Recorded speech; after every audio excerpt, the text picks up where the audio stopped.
Hey guys, Matthias Starling here for our series, What I Learned from the Master. And today I brought Scott Henderson. I took excerpts from an interview he gave. This interview is over 10 years old. He gave it in Italy. And there's a lot of cool stuff, right? I selected some snippets for us to talk about today regarding proficiency, this ability to play different styles and play them very well. The most important thing is how you can take advantage of all this for your career, your way of playing. I talk a lot about proficiency at the Starling Academy of Music, which is my school, and it is very focused on this, on preparing musicians for the market to be able to play many things. So this issue of specialist versus generalist, I think it's a good topic for us to discuss. And I will use Scott Henderson as this base atto benchmark base guide. I will use Scott Henderson as this guide.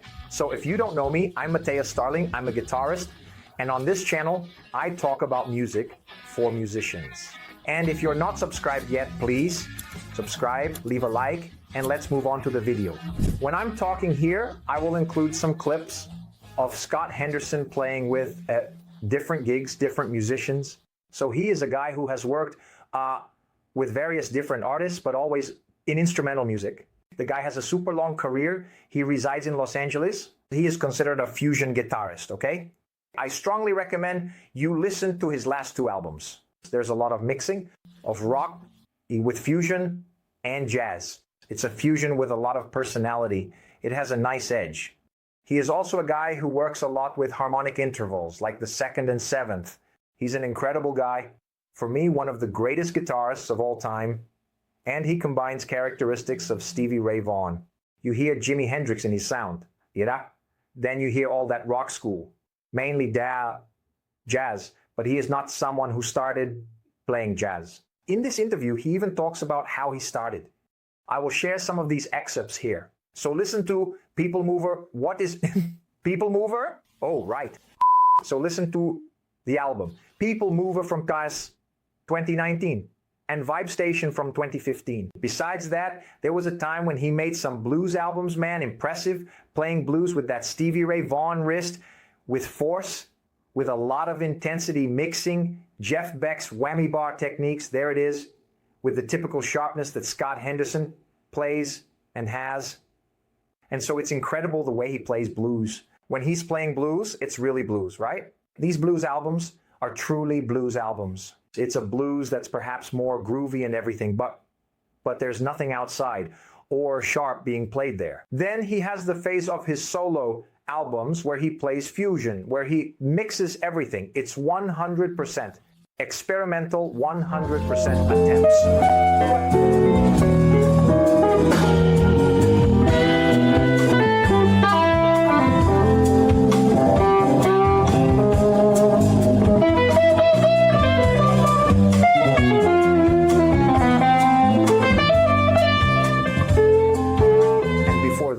He had a band that was very successful in instrumental music, which is Tribal Tech.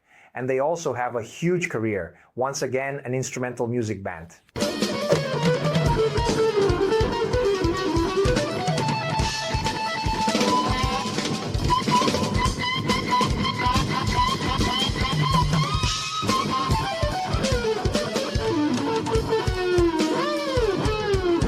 But before that, he played with Chick Corea, okay? So there's a good part of his career. Give a listen to him with Chick Corea.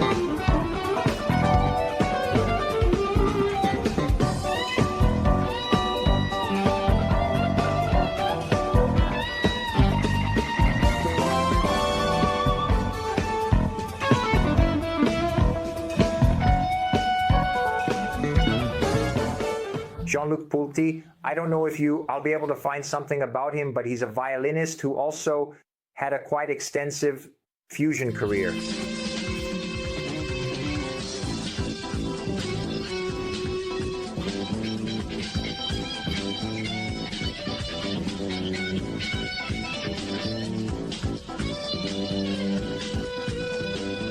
And with the legendary Joe Zawinul.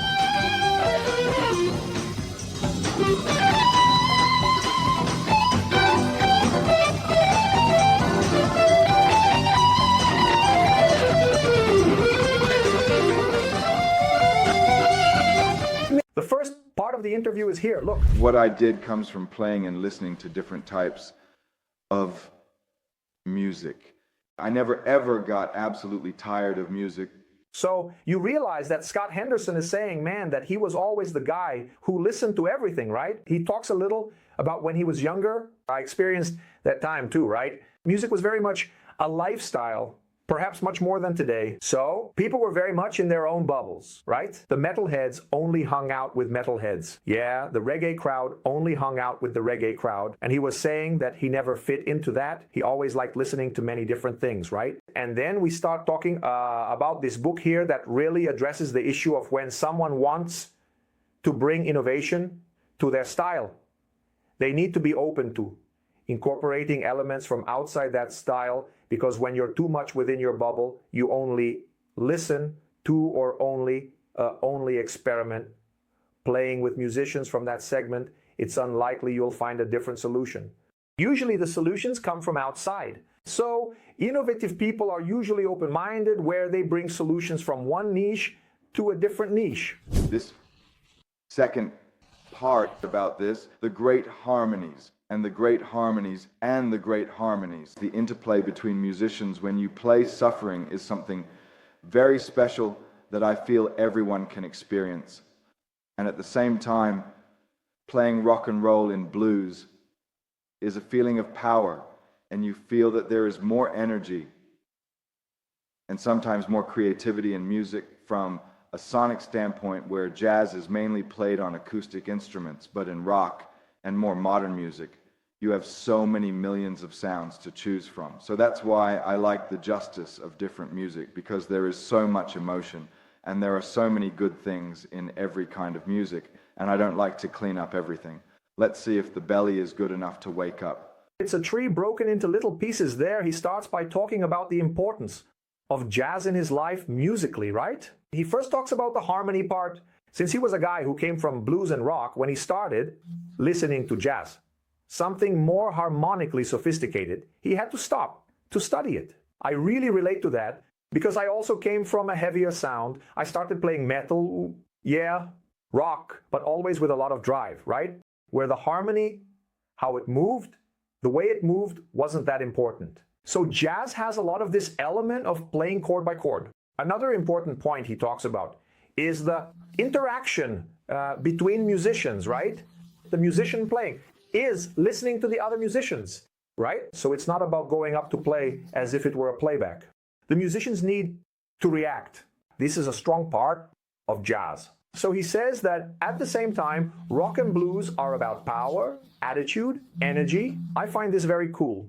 Because when Miles Davis started inviting rock guitarists to play with him, right, it was the case, for example, with Jimi Hendrix, which never materialized.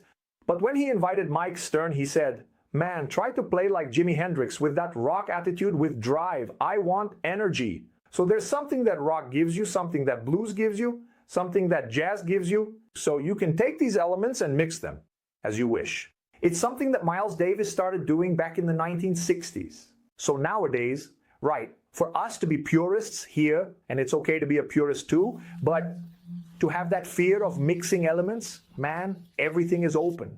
So Scott Henderson is living proof that this works very well. So he talks about this issue of rock providing a lot of tonal openness, right? I think that's cool because you hear it in his sound, playing with fuzz, with drive, with chorus, with flange. He uses everything, wah-wah. And it's cool because he's a guy who has all the harmonic sophistication, went through that school of jazz themes, real book, played with jazz guys, right? The Chick Corea. He also mentions in this interview that when he played with Chick Corea was in a very commercial phase, right? He wanted to play more structured themes. There was improvisation, but the theme was structured, right? And he's talking about how all this experience helped him to be able to play with musicians from different backgrounds. Fus fusion music for all an I story, to understand the harmony. From an I sum to me that the whole thing started with Miles, the fusion.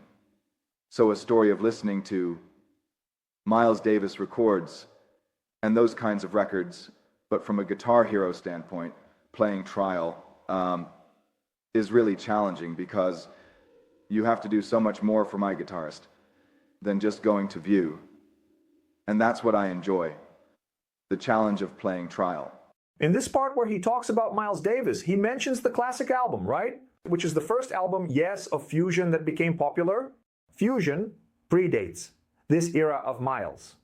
I have a video specifically talking about how this fusion movement started, which was very much a mix of jazz with Afro music. So Miles was always that curious guy trying to understand which new elements, new musicians, new sounds he could bring.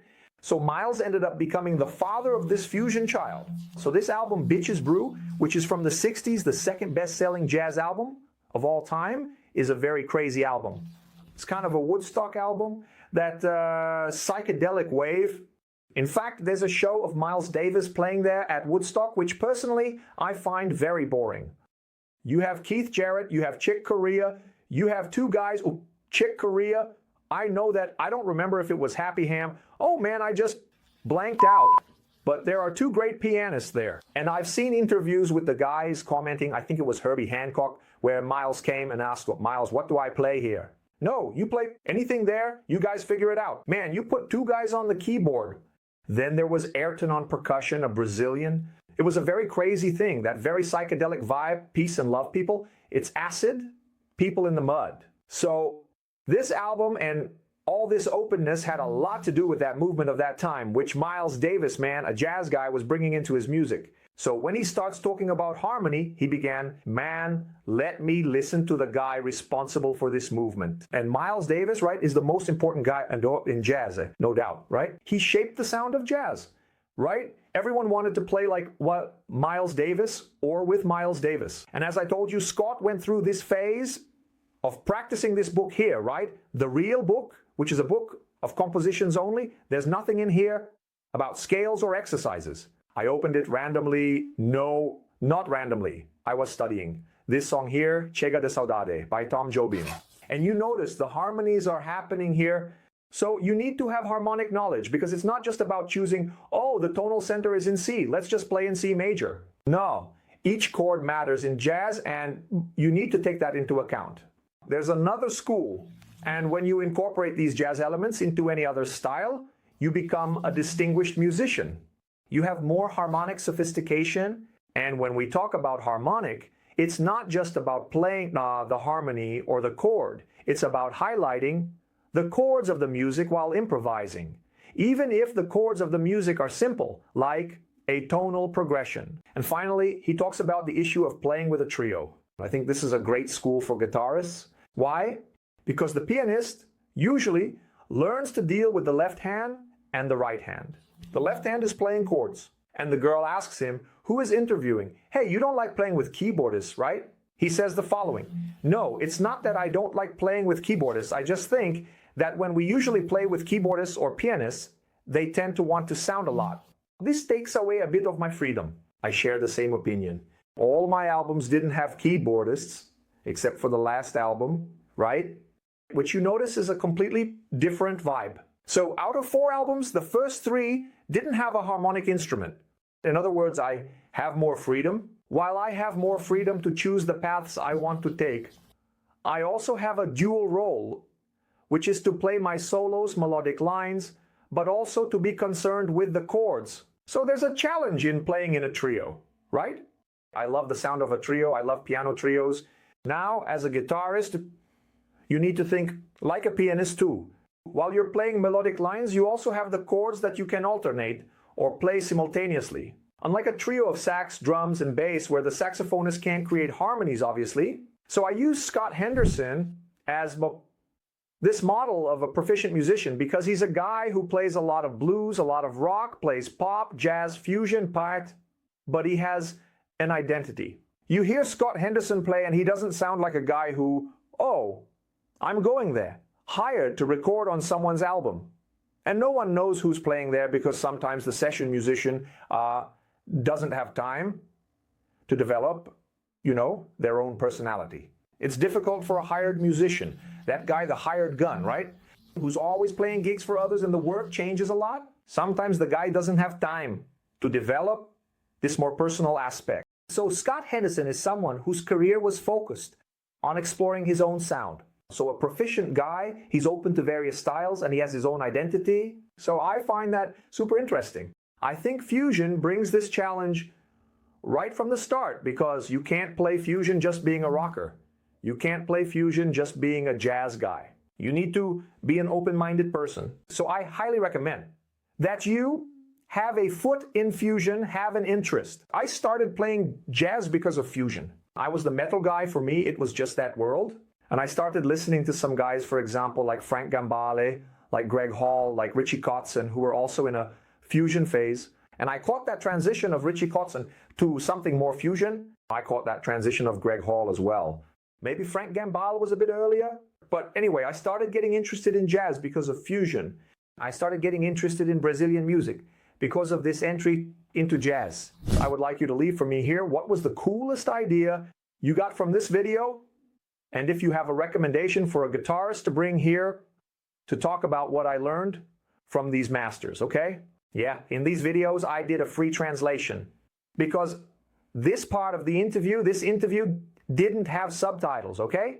And if you don't know my school, Stargu Academy of Music, I invite you to come study with me, have an assessment, so we can create a personalized schedule and you can have access to all our courses, 10 live mentoring sessions per month, a support group, module exams. In other words, it's a truly virtual school, but with the feel of a physical school. God bless you. I look forward to seeing you there.